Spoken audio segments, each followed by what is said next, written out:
Hello friends, நம்ம பார்த்துட்டு இருந்த சீரியஸோட அடுத்த வீடியோவை தான் பார்க்க போகிறோம். வாங்க வீடியோக்குள்ளே போகலாம். பீஸ்மர்ட்ட அம்பே நீ தான் என்னை வென்ற, அதனால் கல்யாணம் பண்ணிக்கிட்டா ஒன்றை தான் பண்ணிப்பேன் அப்படின்னு சொல்கிற மாதிரி நம்ம பார்த்துருந்தோம். அதுக்கு பீஸ்மர் என்னுடைய சுயநலத்திற்காக காசி நாட்டு பெண்களை கேட்டு நான் வரல, என்னுடைய தம்பியை அரசனாக்குன்றதுக்காக வந்தேன். என் சக்தி மூலமாக எனக்கு கிடைக்கிற வெற்றியெல்லாம் அஸ்தினாபுரத்துக்கு தான் சொந்தம்னு சொல்கிறாரு. வலையை வீசி மீனவன் பிடிக்கும் மீன் இன்னொருவன் சாப்பிடலாம். ராஜமாதா மீனவச்சி என்பதால் நீ பெற்ற வெற்றியை இன்னொருவனுக்கு கொடுக்குறியான்னு கேட்குறா.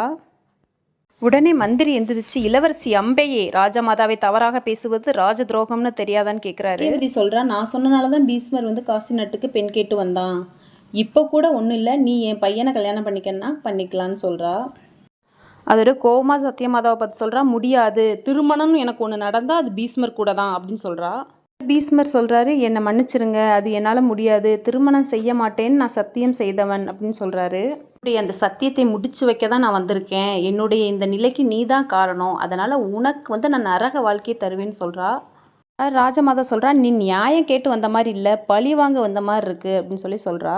பீஸ்மரை பார்த்து சொல்கிறா, ஆமாம், பழி வாங்க தான் வந்திருக்கேன், பக்கத்து நாட்டு அரசர்கள்ட்ட போய் சொல்லி உன்னை கொல்றதுக்கு ஒரு சேனையை கூட்டிகிட்டு வருவேன்னு சொல்லிட்டு அம்பை வெளியே போகிறா.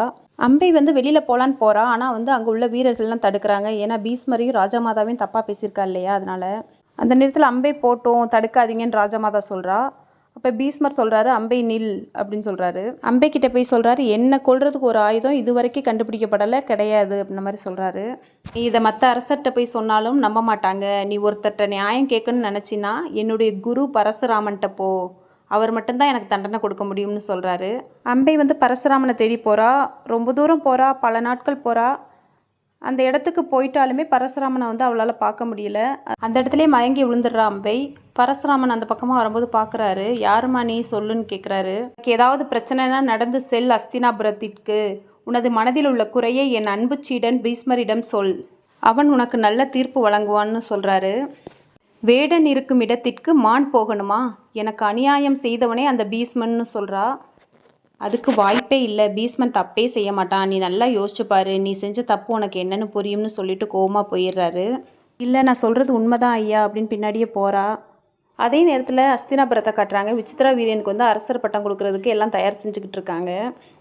சத்தியவதி பக்கத்தில் அம்பி அம்பாலிக்கா நிற்கிறாங்க. அவங்கக்கிட்ட சத்தியவதி சொல்கிறா, நீங்கள் பாக்கியம் செய்தவர்கள், அதனால் அரசன் பக்கத்தில் அரசியாக 2 பேரும் இருப்பீங்க, அதுக்கப்புறம் உங்கள் பிள்ளைங்க அஸ்தினாபுரத்தின் அரசர் ஆவாங்க. ஆனால் பாவம் அம்பை அவளுக்கு தான் கொடுத்து வைக்கலன்னு சொல்கிறா. ஒரு வாழை விசித்திர வீரியன்ட்ட கொடுத்து அரசன் இருக்கிற இடத்துல போய் உட்கார சொல்கிறாங்க. ஆனால் எப்பவும் போல் அவனால் அந்த வாழை தூக்கவே முடியலை. அந்த வாழை தூக்கிட்டு வந்துட்டு இருக்கும்போதே அவன் வாயிலேருந்து ரத்தம் வர ஆரம்பிச்சிருது. உடம்பு சரியில்லாமல் போயிடுது. அதோட மருத்துவர் பார்க்குறாரு. பார்த்துட்டு அவன் இறந்துட்டான்னு சொல்கிறாங்க. அம்பி அம்பாலிக்கா ராஜமாதாலாம் ரொம்ப அழுறாங்க.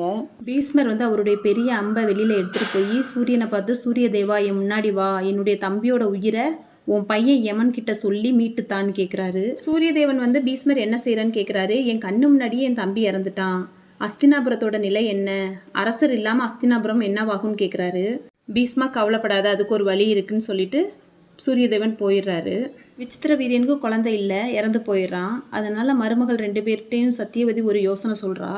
சத்தியவதிக்கு கல்யாணத்துக்கு முன்னாடி வியாசர்னு ஒரு பையன் இருப்பான், அவனை அஸ்தினாபுரத்துக்கு கூப்பிட்றா. கூப்பிட்டு அஸ்தினாபுரத்துக்கு அரசர் வேணும், 2 பொண்ணுங்களோடையும் இருக்கணும்னு சொல்கிறா. அதுக்கு வியாசர் சொல்கிறாரு, நான் 3 நாள் தான் இருப்பேன்னு சொல்கிறாரு. அம்பிகா இவரை பார்த்த உடனே கண்களெல்லாம் மூடிடுறா. அதனால தான் பிறக்கிற குழந்தை கண் பார்வை இல்லாமல் பறக்குது. அதே மாதிரி அம்பாலிக்கா இவரை பார்த்த உடனே மயங்கி விழுந்துடுறா. அவருடைய குழந்தை பேர் பாண்டு. 3 நாள் அம்பி அம்பாலிக்கா 2 பேரும் யோசனை செஞ்சு அங்கே இருக்கிற வேலைக்கார பெண்ணை அனுப்பி வச்சிடுறாங்க. வேலைக்கார பெண்ணுக்கு பிறக்கிறது தான் விதுரன்.